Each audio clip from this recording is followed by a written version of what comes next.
कुछ बात करनी है तुमसे। कभी कोई बदजबानी, कोई शिकवा, कोई गिला किया उसने?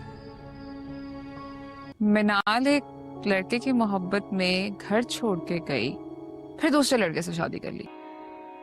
जी कहिए, कब से जानते हो मिनाल को? बेकदरी की है तुम लोगों ने उसकी।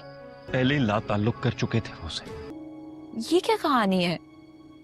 आई मस्ट से कहानी बहुत अच्छी है। उसामा का बाप जब सुबह जागेगा और इसे सारी रात की बात पता चलेगी कि मिनाल रात के अंधेरे में घर से गई है, तो वो उसामा और किंजा को काफ़ी ज़्यादा बातें सुनाएगा कि तुम लोगों ने इस लड़की के साथ क्या किया है कि वो घर छोड़कर जा चुकी है। और वो बोलेगा कि अब तो मिनाल के घर वाले कभी भी इसे इस घर में वापस आने नहीं देंगे। अब वहाँ पर बिलाल और मिनाल की माँ दोनों इसका साथ दे रहे हैं और मिनाल से बोल रहे हैं कि वो जब तक यहाँ पर रहना चाहे वो आसानी से यहाँ पर रह सकती है।